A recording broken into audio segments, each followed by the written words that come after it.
গণেশ পুজোয় মেতে উঠল লেক কালীবাড়ি। সাড়ম্বরে পূজিত হলেন সিদ্ধিদাতা গণেশ। গণেশ পুজো উপলক্ষে লেক কালীবাড়ি সংলগ্ন পুজো প্রাঙ্গণে ভক্তদের সমাগম।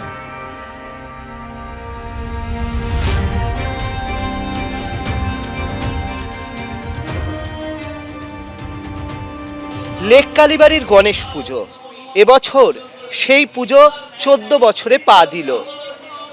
এর আগে লেক কালীবাড়ির ভিতরেই এই গণেশ পুজোর আয়োজন হতো, কিন্তু বিগত 8 বছর ধরে সেই গণেশ পুজোই হয় লেক কালীবাড়ির ঠিক উল্টো দিকের প্রাঙ্গণেতে। আমাদের সঙ্গে রয়েছেন এখানকার প্রধান সেবায়িত, মুখ্য সেবায়িত নিতাই চন্দ্র বসু।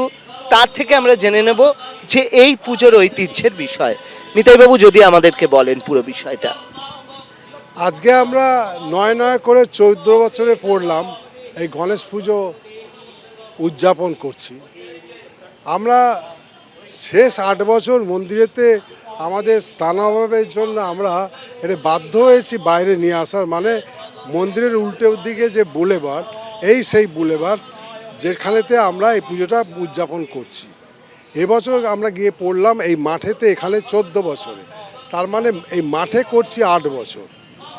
গণেশ পুজোর ব্যাপারে যেটা আপনি জানতে চাইছেন, ভাদ্র মাসের শুক্লা চতুর্থী তিথিতে, যেদিকে গণেশ চতুর্থী বা গণেশ উৎসব বলা হয়, সনাতন ধর্মের এক আদি দেবতা এই গণেশ, যার আজ হচ্ছে বাৎসরিক জন্মোৎসব। শিব আর পার্বতীর পুত্র গজানন গণেশ হিন্দুদের বুদ্ধি, ঋদ্ধি, সিদ্ধি, সৌভাগ্যের অধীশ্বর। এইটে সংস্কৃত, কন্নড়, তামিল ও তেলেগু ভাষাতেও এই উৎসব উদযাপন করা হয়। সেখানে কি নামে হয় না বিনায়ক চতুর্থী, কোথাও বলা হয় বিনায়ক চাবিথি নামেও পরিচিত। কঙ্কনি ভাষায় এই উৎসবের নাম হচ্ছে চাওয়াত, চা চ ও থ, চাওয়াত। আবার অন্যদিকে নেপালি ভাষাতেও এই উৎসবের কে বলা হয় চথা, চথা। 10 দিন ব্যাপী এই যে গণেশ পুজো আজ আরম্ভ হলো, এবং এটা শেষ হবে কবে না অনন্ত চতুর্দশীর দিন। আচ্ছা, এই হচ্ছে গণেশ পুজোর 10 দিন যাবৎ আরম্ভ হয়েছে, চতুর্দশীর দিন শেষ হবে।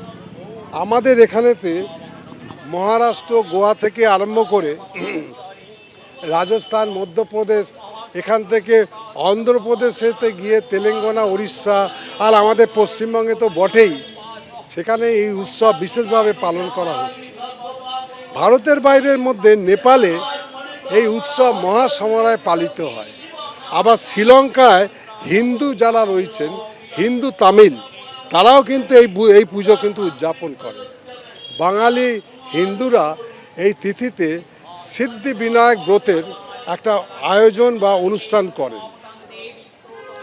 সিদ্ধি বিনায়ক, সিদ্ধিদাতা গণেশের প্রসিদ্ধ হচ্ছে নাম।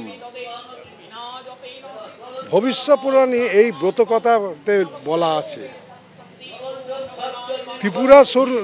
ত্রিপুরাসুরকে বধ করার জন্য শিব এই ব্রত পালন করেছিলেন। আবার ইন্দ্র কি করেছিলেন না বৃত্রাসুর বধের জন্য ইন্দ্র এই গণেশ বন্দনা কিন্তু করেছিলেন। হনুমান সীতা দেবীকে অন্বেষণের জন্য এই করেছিলেন, গণেশের এই বন্দনা করেছিলেন।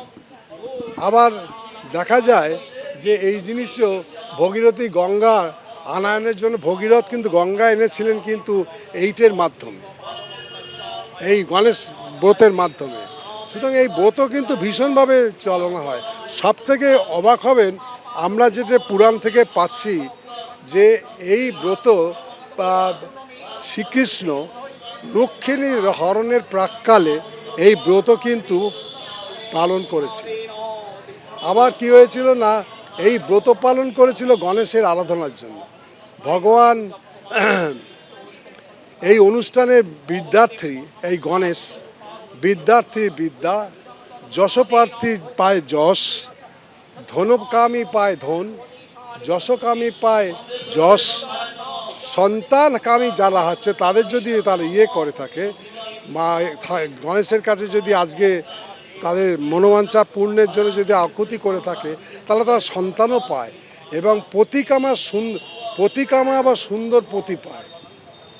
এই পুজোর সমস্ত দেবতাদের পরিতুষ্ট করে, সর্বত্র বিজয়পদ এই এটে নিষ্ঠাভাবে করার একটা আছে। আজকে আমরা এই লেক কালীবাড়িতে 14 বছরেতে পা দিয়েছি, তাই এই গণেশ ব্রতটা আমরা পালন করার সচেষ্ট হয়েছি খুব বেশি মাত্রায়। গণেশ পুজো কি এখানে একদিনেরই পালন হবে না এখানেও 10 দিনের পালন হবে? 10 দিনের পালন আমরা করব এবং এখানে তো হবে, কেন আমাদের লেক কালীবাড়িতে আমরা কোনো অনুষ্ঠানই ওই একদিনেতে 10 দিন, 10 দিনেরটা একদিনে এইটা করি না। যা বিধি আছে, যা শাস্ত্রীয় আচার, আমরা তাই মেনে করার চেষ্টা করি। আজ থেকে শুরু 10 দিন চলবে। চতুর্দশী দিন পর্যন্ত এইটাই হবে। আমরা যেরকম কথা বললাম প্রধান সেবায়িতের সঙ্গে, তিনি জানিয়ে দিলেন 10 দিন ব্যাপী এই গণেশ পুজো চলবে এবং সেই পুজোর এদিন সূচনা হলো। ক্যামেরায় সন্দীপন গুপ্তের সঙ্গে অর্ণব মুখোপাধ্যায়, এবিপি আনন্দ, কলকাতা।